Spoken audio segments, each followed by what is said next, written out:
Hello everyone, today we're going to have a look at the KSP-2 Force Science update.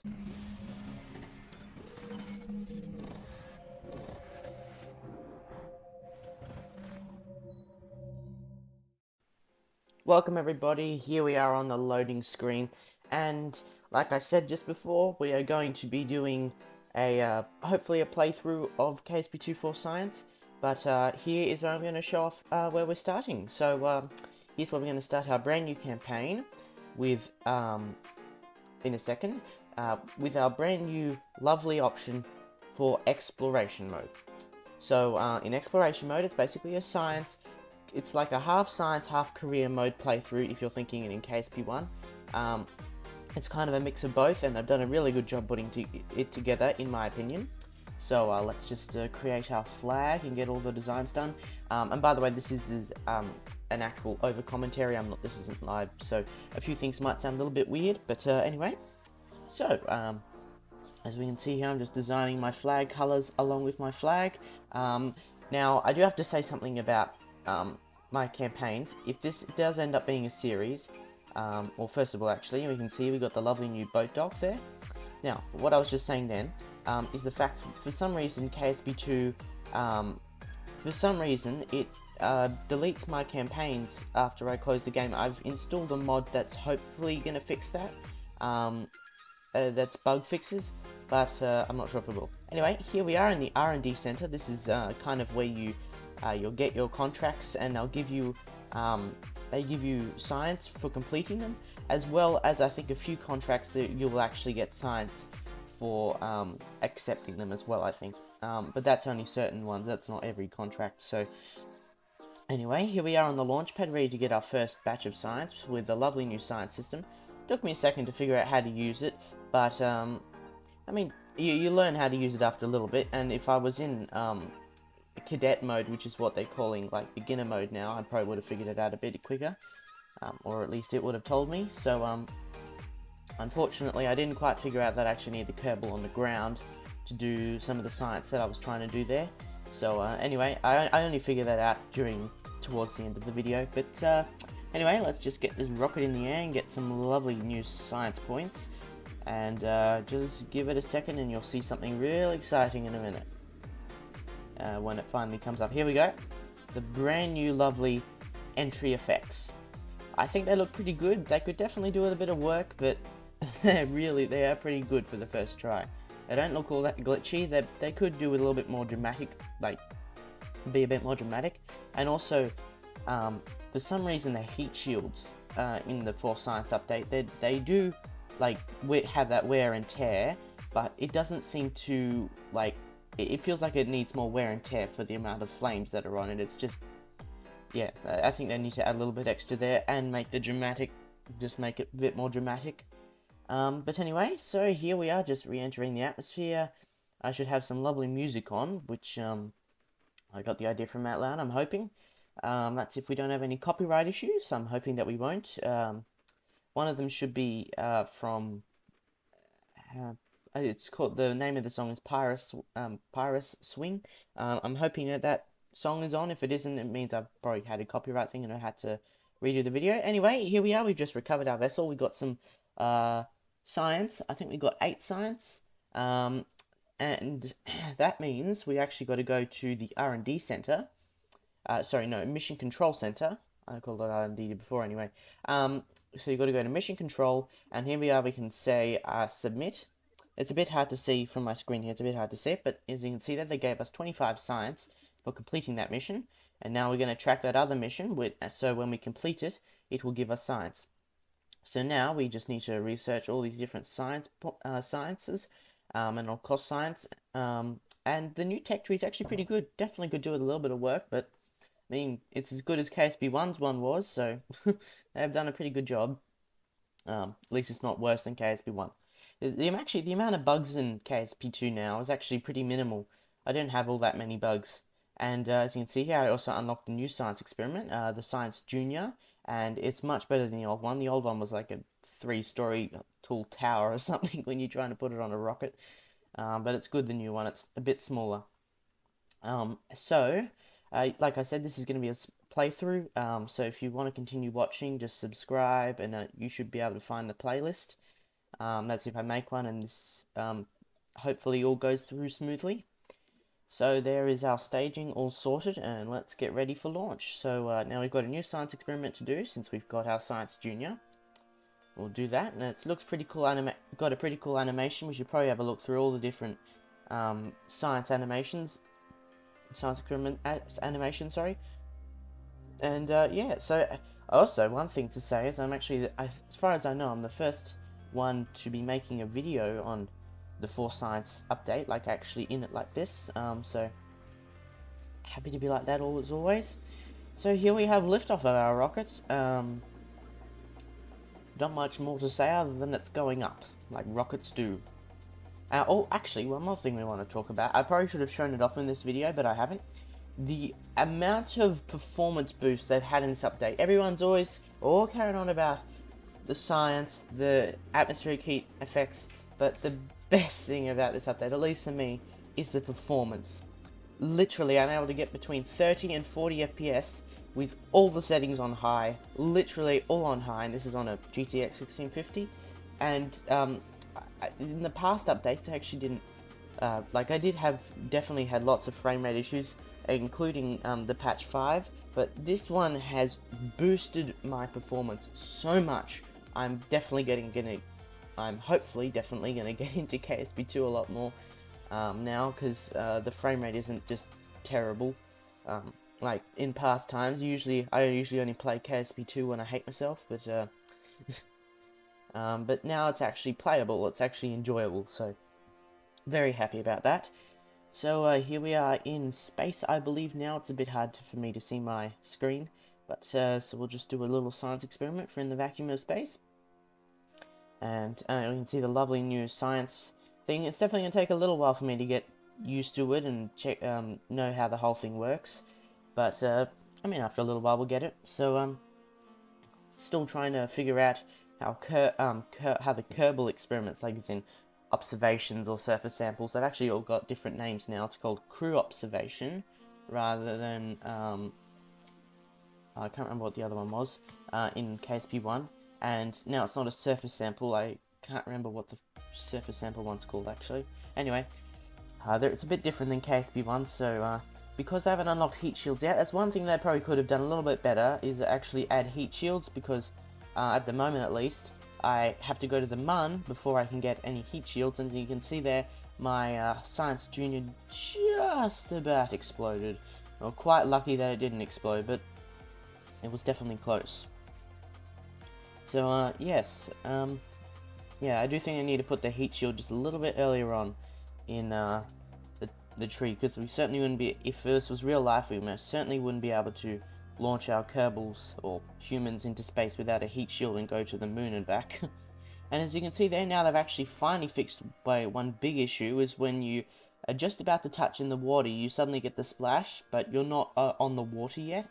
But now they've actually patched it out properly, so as soon as you touch the water, then the splash happens, which is looks a lot better. So now we can submit it, and we get 50 science points from the Mission Control Center, as well as the science we earned.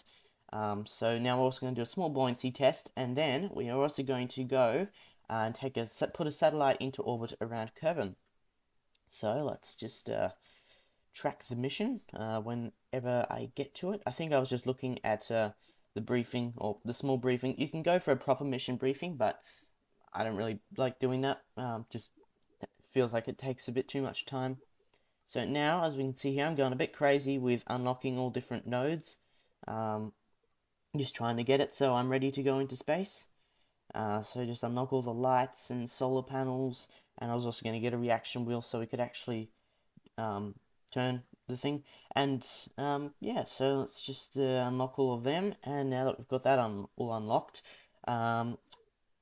so I keep on getting Mission Control and R&D Center mixed up all the time, so I might get it mixed up a few times in the video as well. So let's just jump into the VAB, and now we're going to have a look at the boat ramp. So we'll just fly this rocket over to the boat ramp and have a little look.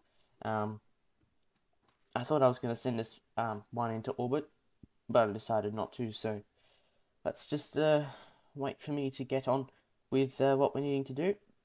So let's just put our fuel tank on. There's not really any science I need to get from this, so I don't think I put the Science Junior on. We're just completing a small mission. I don't think we got basically any science from it except from the R&D. But anyway, let's put Jebediah on since we've been using Timsy Kerman the whole time. And a little bug happened here where the launch effects in the launch pad were kept on going. I don't know why, but just some bug, but not too much of a big bug. It's a lot better than some of the other bugs that was on day one with KSP-2. But anyway, here we are, just getting ready to splash down. I'll do the little Kerbal buoyancy test, and now let's come over and have a little look. And as you can see here, we've got the cranes, different moving things. Be awesome to see what they do with it in the future. Hopefully they make all of that kind of stuff functional. That'd be really great if they did. So now we're just going to time warp down, and we'll have splashdown in the ocean. And as we can see here, the water effects, see that? It actually splashes at the right moment. So here's where I figured out how you actually do Kerbal science experiments. You actually have to get off the ladder to do it. So just give me a second and I'll figure it out in a moment. And there we go, I figured it out.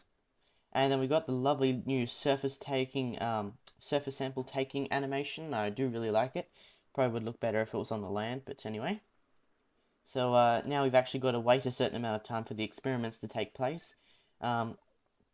Be awesome if they made like a little Kerbal looking around kind of animation for the crew observation when you're on EVA. That'd look pretty cool. So anyway, here we are, and just in the going to the mission control, and we'll just submit our findings and everything. Get 40 science, which is more than we got from launching our rocket, I think. So a bit weird, but anyway. Now let's just now we're going to go to research and development, as it turns out, and we're going to build a satellite to orbit around Kerbin, so we can get that mission out of the way. And yes, let's just trying to figure out which one of these two I should get. And I thought that they'd downgraded the like signal reach with antennas in KSP-2, so I decided I was going to get long range antennas, but I probably could have gone for the reach Science Junior. So anyway, I decided to go for the one with the communication dishes because I wasn't sure, as I just said before. So let's just get ourselves our probe core and build a little satellite to orbit around Kerbin and give all the Kerbals around Kerbin internet. So let's just pop that in there and pop that on there. Also, I probably should mention, since the build is kind of a bit boring or self-explanatory, should I make this a little bit of a live stream as well? Should I maybe live stream it sometime? It's a bit hard for me to do live streams, but I'll try and make time for it, maybe. Yeah, so, I mean, I guess I could. It's not a terrible idea. So, now we're just going to put on some batteries, because the science experiments actually use up more battery than I think they did in KSP-1. Like, just to use the science experiment, not just to... Oh no, Oh, now I'm getting myself confused. I'm not sure, I can't remember whether they actually use the science experiments themselves use electricity. Oh dear, I can't remember. Anyway, probably doesn't matter that much. But since we got to transmit the science, we did need them. But I did kind of overpack the amount of batteries and solar panels we needed. So anyway, let's just put on our decoupler and build our controlled bomb and head up into space. We were watching a movie on the history of SpaceX the other night. My dad and me were watching that, and yes, it's a controlled bomb basically. That's what's making you fly. So anyway, so we got plenty of delta V, and yeah, so let's just pop this rocket on the ground so it looks a little less weird, so we can launch it. And also another thing, loading times have also been sped up a lot, and you can see there my great work with staging. But yeah, so and also my lovely rocket flying capabilities. Yeah, so, well, there was something else I was going to talk about. I'm just trying to think about what it was. That's one of my problems. I can never remember what I was going to talk about. Anyway, so here we are just ascending through the atmosphere. Nothing too special. I mean, we're only just flying a rocket. um, yeah, so I guess I'm kind of running out of things to say. Yeah. So I think it was an okay design for a satellite. Also, this is just the first video. This will be the last mission of this video, I believe. I'll make another video in maybe a few days, couple days, about going to the Mun, hopefully, and getting some science from there. I'm also really looking forward to finding that discoverable on the Mun. That is the crashed rocket that you see in the loading screen in KSP-1. Like, we'll actually be able to go and visit it. That'll be really cool when someone finds that. So far, I haven't known anyone that's found it. I mean, I haven't seen any Reddit notifications about it, but someone probably has found it, but they're not on Reddit. Anyway, hopefully I can find it at some point soon. So now we've got our apoapsis, and we were a bit short on fuel, but I mean, well, we had about 100 meters per second left of delta V, so I mean, I perfectly planned it, kind of. I was worried we were going to run out of delta V, and also they've done some new work on the UI. I think it's not getting any worse; it's getting better. The new notifications work a bit better rather than they're coming up on the top of the screen now. They're not popping at the bottom, I mean. So I do think that's a step in the right direction. They've actually been making some real good progress at the moment. And now we've got our little satellite up into orbit. So we can extend the antenna and we can complete that contract. And just get everything pointed the right direction. I was also going to get some more science when we get around to that. We've got the lovely new science gathering animation, and then we'll transmit all of it, which does take a little bit of time. It's not pretty instant. It actually takes quite a while, like 5-10 seconds. So now, just to answer a few of your guys' questions before you ask them, is KSP-2 worth getting now? I'd say yes, probably. It's got some real good. They've done some real good work on it. So if you want to get KSP, like if you're thinking and you're ready to deal with a few of the bugs, just get it. I mean, and your computer's not a potato, definitely get it. It should work really well. It is they've definitely done a lot of good work with it, and it's actually starting to look better than KSP-1 did now. So now I'm just having a few reading of a few of the different things here, and we're going to complete those missions next episode. So I think that just about wraps up this video. We're just coming to the end. If you enjoyed this video, be sure to leave a like, subscribe, all that stuff. It does help out a lot. Yeah, thank you for watching this video. Hoping to make a few more of these Force Science videos, like I said, unlocking the entire tech tree. Yeah, thanks everyone for watching this video. Hope you enjoyed it. Like, comment about any questions you have, and I'll try and answer them, and I will see you in the next video. See ya!